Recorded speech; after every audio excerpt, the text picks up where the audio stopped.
we're going to get started now. So thank you once again. As always, we're checking in with our partners in the field and our partners here at ACA New England, namely today, Chalmers Camp Insurance. And so I'm joined by familiar face Carissa Chipman, and we've got a friend of ours today. Everybody knows that Chalmers works with Redwoods, their partners.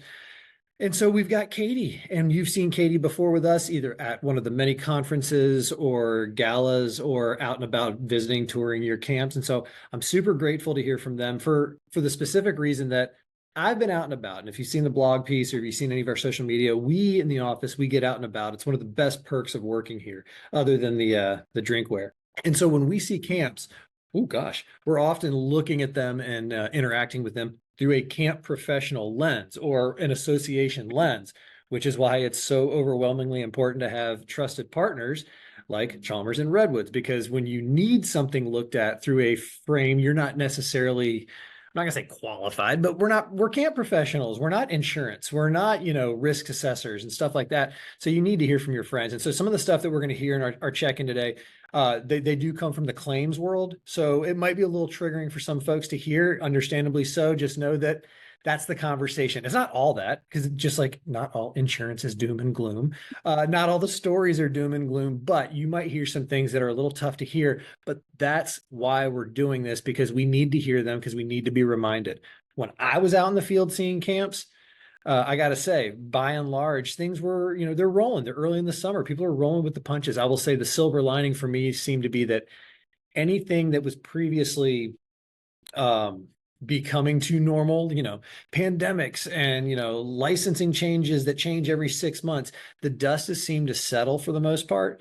And even the things that are coming up as obstacles or challenges seem to be more, quote, stock challenges, things that they're used to from days of old. And it's almost kind of nice to get back to that. So Katie, once again, thank you for joining us on this check-in today with our partners, Chalmers Camp Insurance. Carissa, I'm going to turn it over to you all to say, what are you seeing and hearing? Because like I said, the dust has settled a little bit. Folks seem to be settled in. So what are we as camp professionals not necessarily hearing or seeing, or what have you captured with y'all's, wide angle lens? Awesome. Thanks, Bud. Katie and I have been out visiting camps in New England, and I know her and her team have been out visiting camps throughout the US. So it's great that, we really get to see the perspective of not just the good work that's being done in New England, but really, across the country. We've seen a lot of great practices and programmings. However, unfortunately, there's also been claims. We thought it'd be a great opportunity to get together, kind of a midsummer check-in per se, and just chat about what we've seen so far. All right. So, Carissa, thanks for having me. Carissa and I have been out and about, and we have seen a lot in New England. I'm headed back up to Maine soon as well to see more camps up there, and also been out across the country. I'd love to start with aquatics and say, overall, we have seen some really great waterfronts, pools, swim practices in place. One of our concerns from the insurance side is always how we prepare and support our lifeguards, set them up for success.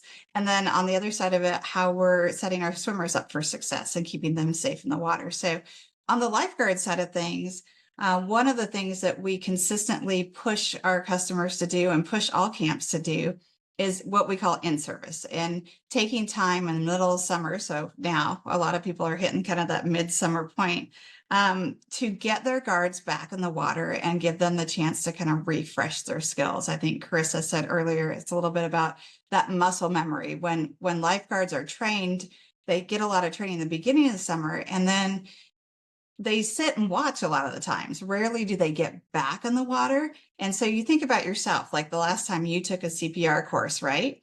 And then the next time you take it, you're trying to think, what was the breath to rate, what's the ratio there? The same is true for lifeguards. So helping set them up for success means we get them back in the water midsummer. We run them through the skills verification or through some of the regular drills that you have. And help them understand, like, are your skills where they need to be? Are they as good as they were the first day of camp? And what are you forgetting? So let's refresh everybody. And documenting it. And document that. Yeah. Always document. The insurance person is always reminding me of people to document. And then on the swimmer side of it, we unfortunately have had a couple of incidents so far this summer, and those incidents have to do with our non-swimmers. So kids that are coming to camp, they've taken the swim test, or they even just opted out of the swim test. And they're not a proficient swimmer. They're not ready to be in the deeper areas of the lake or the pool or whatever camp might have. And we know from our data that most of the incidents that happen in the water that have to do with non-swimmers, they actually happen in the shallow end. So whether that's the entry point of the lake or the shallow end of the pool. So we always talk about, what other layers of protection can we give a non-swimmer to keep them safe? And the incidents we've had so far this summer have to do with non-swimmers in the shallow end of the water. So we're already protecting them with the shallow end, but what else do we need to be doing? So great things that you can do. Anytime that you can offer swim lessons, that's great, right? Like teaching skills, that's beautiful. If you don't have the staff to be within arm's reach of campers, I mean, one of the great things you can do is you can have an adult or a staff person within an arm's reach of those non-swimmers. So if they see them struggling, and it's really important but if you're one of those staff in the water, or Carissa, you're one of those staff, you know which swimmers you're responsible for. Yeah. Because we don't need a situation where, with everybody watching, nobody's watching. So, who are you responsible for? And then if you don't have the staff to do that, put life jackets on those kiddos. Life jackets are a great way to manage that risk. And it's easy to do. A lot of people have life jackets for their boating programs anyway. And because you have the swimmers for, a couple weeks, sometimes you still have the opportunity to kind of move them along, maybe from being a non-swimmer to a little bit better through some swim lessons along the way. Awesome. Great points, Katie. Thank you. And I know there's been a lot of focus and great work on the industry in helping prevent abuse. It seems like the focus recently, before the summer, has kind of been that counselor to camper and counselor to counselor. However, unfortunately, we've seen an increase in camper to camper claims. Katie, can you speak a little bit more about that and some of the added safeguards camps can put into place? Yeah. So, if you've ever heard me speak, you've heard me speak about abuse prevention probably, and that's a lot of the work that I do. Unfortunately, it's something that we're seeing happen a lot this summer, and all across the country in different types of camps, and it's really focused on abuse between campers. So it's happening day camps, it's happening overnight camps, and 1 week camps, and 6 week camps. It seems to be present in all the different variations of programs that we work with. And I'm hearing it from my peers as well that work in this insurance world with us and with other companies. Like, this is something that's continuing to happen. And unfortunately, a lot of it is sexual abuse between campers. And what I'll say is we're seeing this as young as the age of 4, happening between campers, and inappropriate sexual activity between campers that young, and up to the age of 14. A couple things to be aware of. The number one spot we're seeing this summer is the bathroom. And it's happening a lot during those transition times.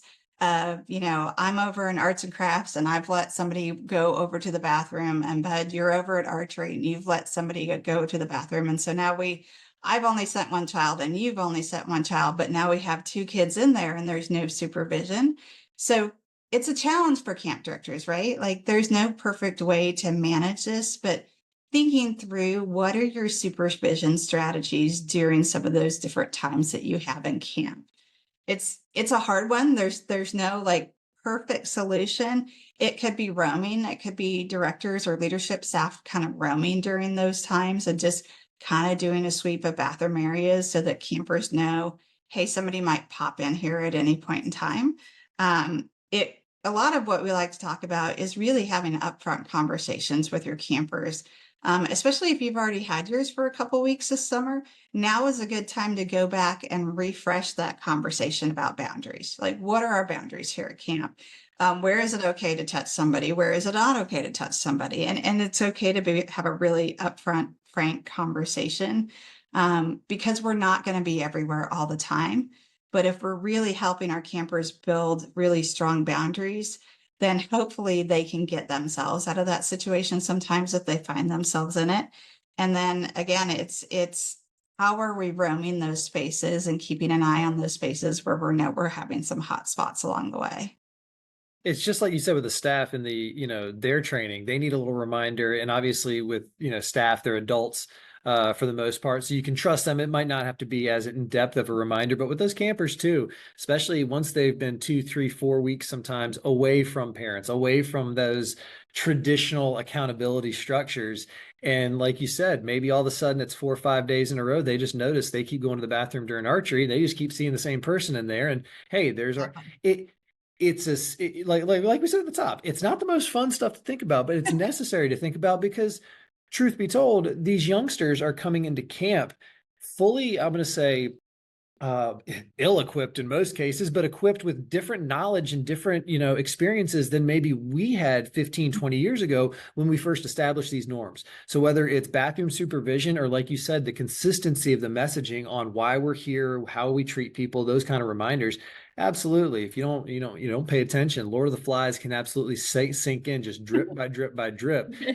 They become feral creatures again, and you have to kind of start from scratch. So I appreciated that point specifically of not just with the staff. You might need to check in with your campers, and that can go whether it's a summer long, a week long, whatever your session length is. That midway point is a great reminder of, hey, this is how much fun we've had. This is why we're here, and this is why we're going to have so much more fun. And it's a good way to kind of reinforce that while also taking a pulse check on your community. Exactly. So Carissa, what else are we seeing? What else are we hearing? What else are we missing? Yeah, I know we've seen a lot of creative ways to kind of help manage that privacy and supervision. I was visiting a camp and they probably had close to half a dozen pop-up tents for campers to go in and change, which is great. Portable privacy. If they need that building for rain, when a rainy day, they can take those tents out. And then also it's great to just, nice day, going to be using the waterfront, pop the tents back in, pop them up, and good to use them. Katie, what else have you seen? Along those same lines, I've seen more of those individual pop-up changing spaces this summer than I ever have before. The demand is there for campers wanting privacy when they change. And supervision wise, it's just a great tactic, right? Like instead of taking everybody into a changing space or shower house, like a big room, you just put up, 7 of those, or a lot of places I've seen it's just up. And one of the things I always say about any of those spaces is we default to open. So, we close it when we need the privacy, and then we keep it open otherwise so that we can make sure it doesn't become another private space. But I think that, it's really a great and inexpensive solution.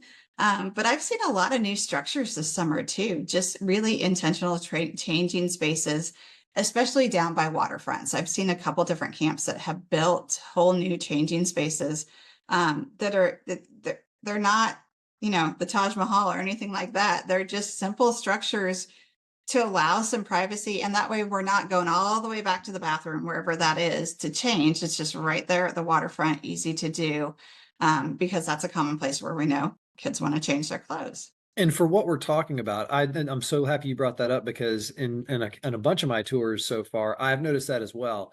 And the reasoning behind building them or, creating them have been, just like you said, the privacy demand, but also they're accessible for the build, where it's like you got a couple hundred or maybe $1,000 laying around. I said laying around. Who's got that laying around? Insurance companies that no. But if you got a couple bucks, we're talking not even 4 walls, 3 walls, and maybe not even a roof. Especially if it's meant to just be a changing station in midday, and you have that curtain or the swinging door that you can latch. The ones that I saw, they had the bottom foot because they had a full door, but the bottom foot, so you could just see how many pairs of ankles are we seeing. And then in the off season, you got more storage. Camp directors are always looking for storage, and they're build yourself, one by one, a phone booth by phone booth. You too can create storage for your camp. But the changing, I think that goes right back to how norms shift, norms change, things develop, and things that maybe used to be seen as luxuries are now almost like, is it really that hard to give me a little bit of privacy when I'm just doing my thing here? So I appreciate that. I'm glad you pointed that out. Yeah. Even just taking a step back, when you're at the waterfront, if campers are going into the changing area, why are they going in there? Are they going in to grab a towel or grab shoes? or are they truly going in there, they're done swimming, they want to put their outfit back on. And, if they are going in for those more incidental things like grabbing a towel, grabbing a shoes, are there a way to keep them outside of the changing place so that way they aren't going into that unsupervised area? Yeah. Yeah, putting more hooks in outside places and even in bathrooms, that's a conversation I have all the time. When we have our older structure bathrooms that weren't built with privacy spaces as you exit the shower, and people have been really creative about that. And I've heard a lot of camps say, well, they get out and then they go into a stall to change, but yet there's no hooks near the stall for them to hang anything on. So you're kind of doing this quick, what am I going to do? So, just going in as a director, looking around your space, like if I was showering here, what would I want? And it's been a lot of great conversations around that, and everybody, just a lot of created solutions along the way to that as well. And it's amazing how something that could be seen as a luxury or a benefit is really a risk tool, giving people the privacy so that you're not caught in those situations that unfortunately we're seeing pop up a little here, a little there more often. And it's like, well, wait a minute, this is new. You're right. It's new. So what do we got to be, what do we need to do that's new as well? Exactly. And we're always happy to kind of talk through things with anyone. If you have that structure and you're like, something just doesn't seem right. Am I missing an angle? Give us a call. I'm sure any of us on this call right now would gladly have the conversation and talk it through with you. Yeah, odds are I'm going to turn and call Katie or Carissa after I talk to you. But I'm more than happy to be a first filter. That's part of my job. So. Basically, just have in my office written out on my wall. What would Katie say? That's what we ask a lot around here. All right. Is there anything else that we're missing that's lingering that we walked into this today saying, I want to make sure that this update is shared with the crew? Going once, going twice. Katie, I cannot thank you. So this is a treat. This is truly a treat to have Katie Johnson from Redwoods with us. As always, Carissa, we thank you so much, you and Chalmers Camp Insurance, for being a partner of New England Camps. And like Carissa said, if you need any of us, I think there's several different ways you can get in touch with us. We hope everybody is having a phenomenal summer or fall, depending on when you're hearing this. And speaking of fall, I would love to circle back, in a couple more weeks and see what else you're hearing and see how the summer went. So we hope everybody's doing well. As always, keep being there for one another. We're always going to be here for you. Thanks, team. Thank you so much. Thank you. And Katie, and I cannot emphasize enough. Thank you all for the hard work you're doing. Your job is incredibly hard, but it's also incredibly rewarding and impactful. If you're having a tough summer, remember you're not alone, and we also have a great community. Keep in mind the great work you're doing, it's for the kids, and 99% of those campers are having one of the best summers of their life. They're out there making new friends, exploring the outdoors, learning new activities. And like I said, I just can't emphasize enough. Thank you, and keep doing the great work that you're doing. That's a mic drop.